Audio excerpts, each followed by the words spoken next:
Good afternoon. In today's talk, I will be giving you a very brief preview of Shakespearean tragedy in general and the concept of tragedy as it was known or implemented on the stage in Shakespeare's times or earlier. The Greek philosopher Aristotle heads any selection of definitions of tragedy because he has been the single most influential thinker on Western tragedy. Yet, there are two important caveats in relation to assessing his relevance to Shakespearean tragedy. The first is that Shakespeare, along with most of his contemporaries, almost certainly never read his major work on tragedy, the Poetics.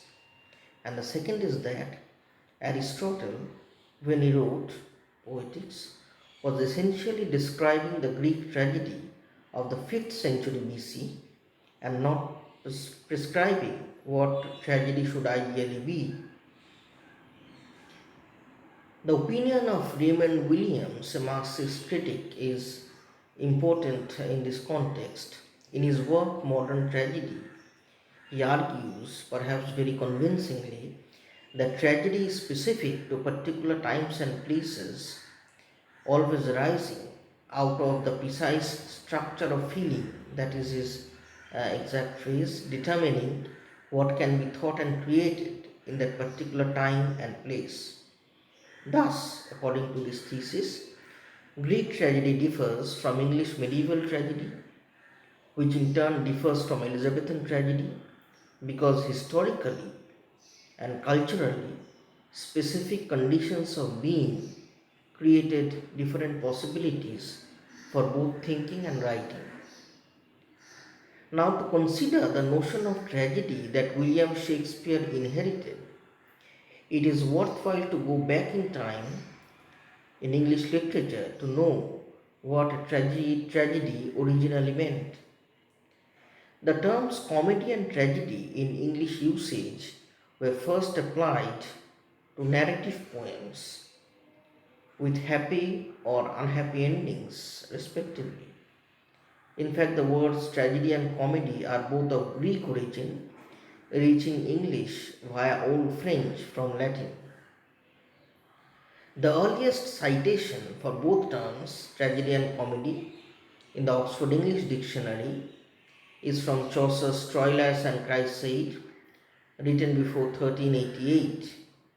And Chaucer also offered a definition of tragedy in the prologue to the Monk's Tale, where we get the lines rendered somewhat vaguely or inappropriately, but nevertheless bearing the sense in modern English as something like this. Tragedy is to say a certain story, as old books make in us memory, of him that stood in great prosperity and is fallen out of high degree into misery and endeth wretchedly. So these are the words of Shakespeare in Prologue to the Monk's Tale, highlighting therefore the basic considerations of a tragedy that carried forward. Tragedies in this period were primarily stories about the falls of princes. The Latin term tragedia, as a term describing a form of drama, was no doubt understood by those educated in Latin from their reading of such works as Horace's Ars Poetica and commentaries on Terence, but it is not noted in English until the 15th century, at which point it still refers to the classical dramatic form. It was really about the 1530s that the terms tragedy and comedy began to be used more widely and comprehensively as a term which is descriptive of dramatic genre. The comedy would still be used to mean simply a play or something like that. History, like comedy, had a broad general meaning of a story which had to be narrated on the stage or acted on the stage, and that notion of a history or a comedy continued alongside its more specific meanings and did not begin to form or become a generic term for a type of drama until the end of the 1590s. Shakespeare's play Henry IV was published in a quarto as The History of Henry IV in 1598, at which point the word is hovering somewhere between its earlier and broader senses and the more specific sense which was about to develop.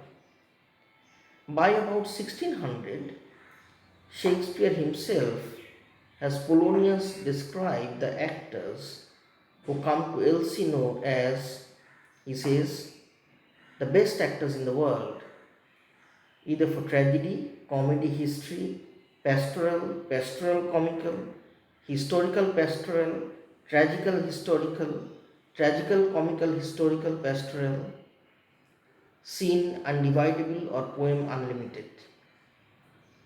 Seneca cannot be too heavy, nor Plautus too light. This occurs in Act 2 of Hamlet. The length and overcomplication of the list makes a joke of genre categorization, but the joke tells us that categorization, according to the genre, was becoming increasingly fashionable and popular and complex when Shakespeare was writing his early plays. Now, to speak of a comedy or a tragedy in an usual sense in Shakespeare's time would imply that most of the playwrights writing alongside Shakespeare were aware of Seneca and his tragedies.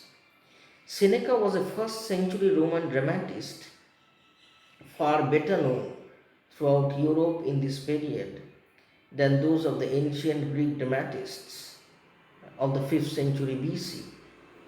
And Seneca significantly affected and influenced the writing of the English tragedy, perhaps more substantially than any other body of theoretical writing, including Aristotle's. His plays may not have been written for fully staged performance, but they were performed as well as printed in 16th century Europe and shaped the tastes first of elite and later of popular audiences. The earliest performances of classical plays in England in the early 16th century were of comedies, which were produced at the court of Henry VIII from about 1518.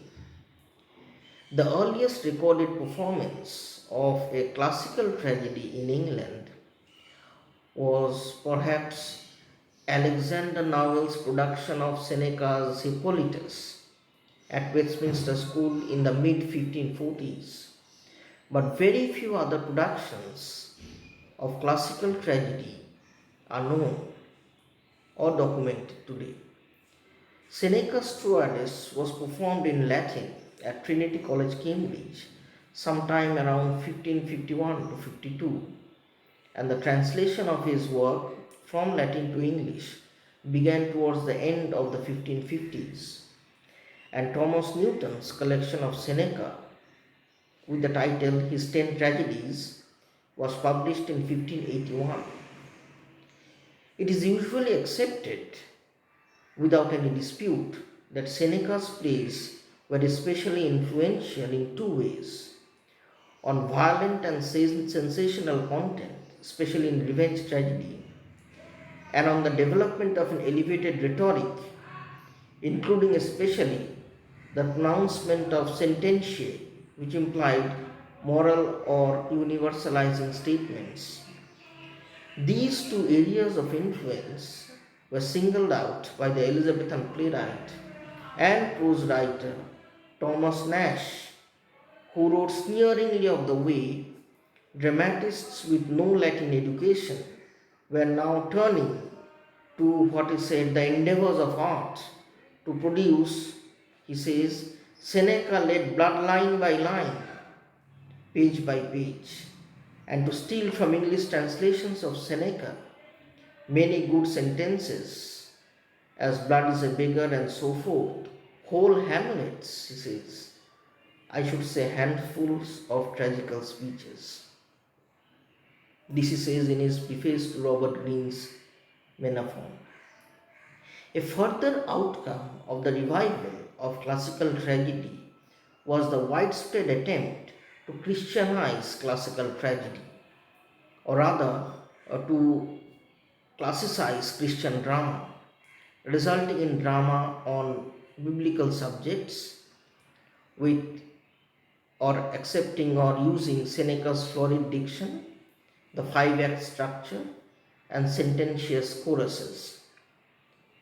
The view that tragedy requires a certain elevation of both style and content and concerns person of high estate or social standing comes from Aristotle, whom Samuel Johnson, writing later than Sidney and Shakespeare, certainly did know.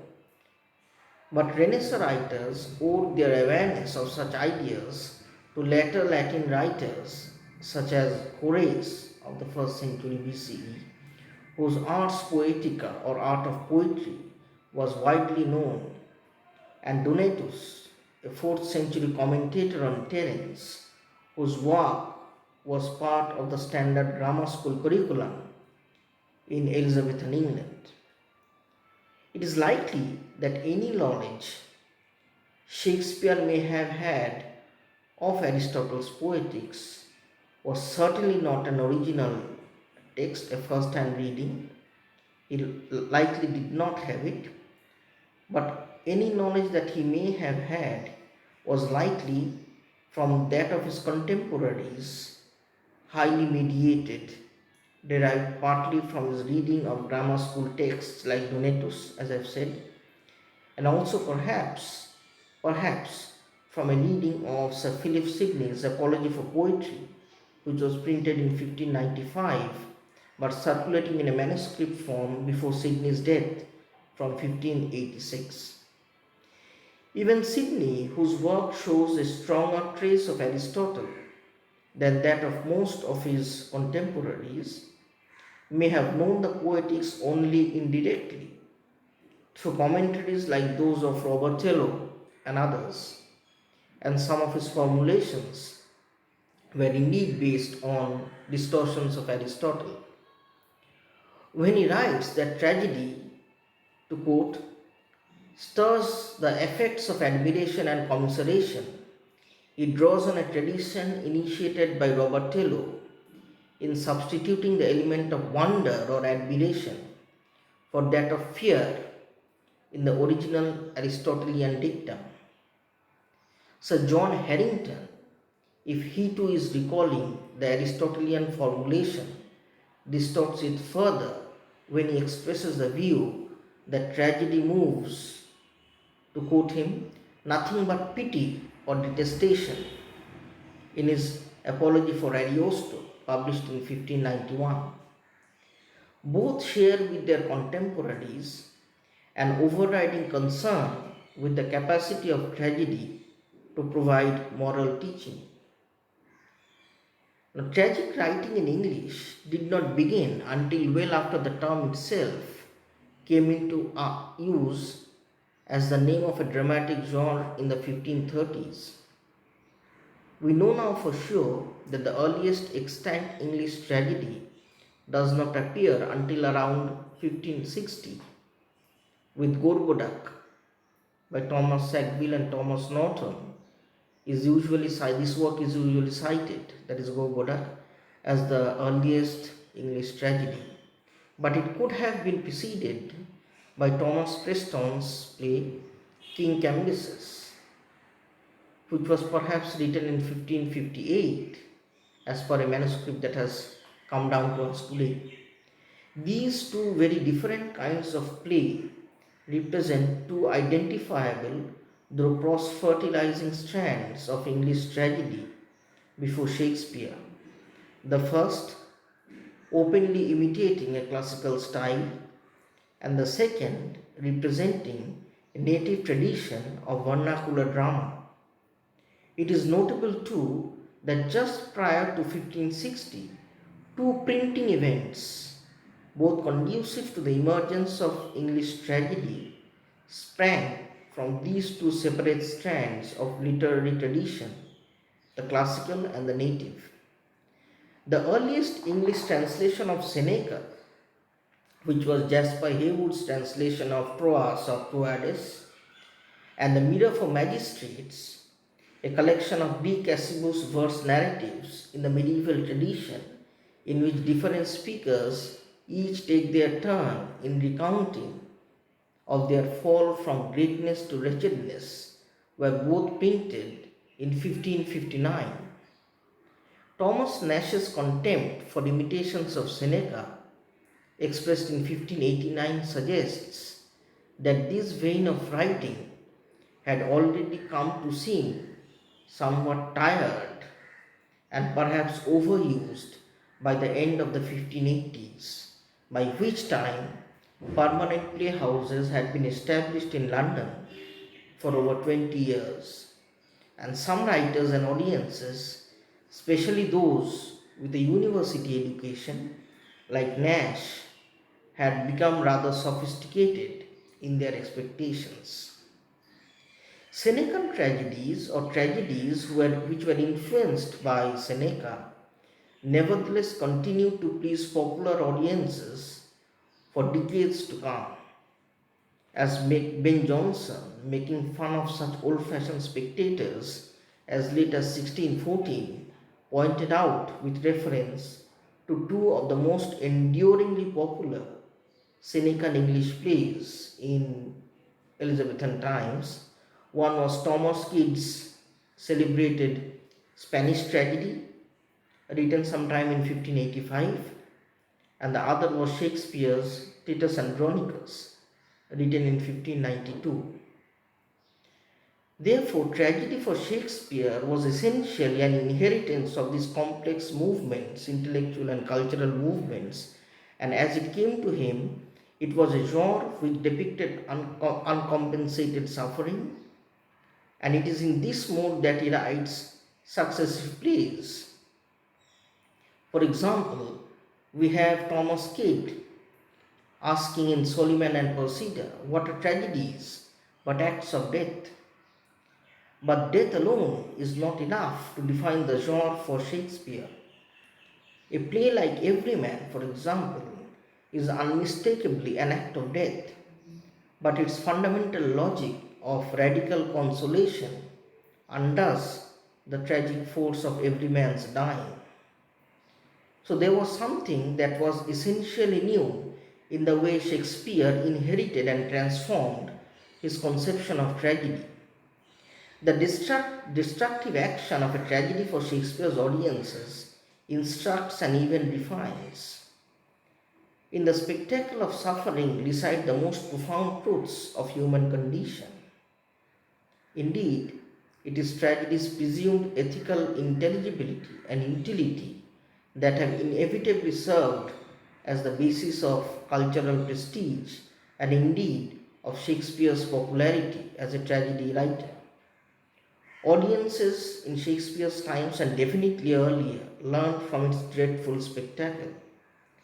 Thus Sidney, who did know Aristotle's Poetics perhaps in original, tells us in the defense of poesy that tragedy, to quote him, maketh kings fear to be tyrants, and tyrants manifest their tyrannical humours, that with stirring the effects of admiration and commiseration teacheth the uncertainty of this world, and upon how weak foundations gilded roofs are builded. Unquote. But the value and indeed the perplexing pleasure of tragedy surely does not lie in its didactic impact alone. It had a didactic impact, true, but it did not end with didactic impact. In any case, the humbling lessons of the uncertainty of the world are inevitably taught much more memorably out of theatre than in it. Indeed, one might say that for Shakespeare, this kind of moralizing is more likely to be the bitter cause of tragedy than its reassuring effect. In fact, tragedy would be far less harrowing to an Elizabethan audience if it were certain that human truths can be learned by experiencing it or by seeing it enacted on the stage. Be that as it may, Shakespeare accepts and then tests and finally extends the conventional understanding of tragedy, discovering its deepest logic precisely in the refusal of its offered consolations and exploring the necessary formal response to that understanding.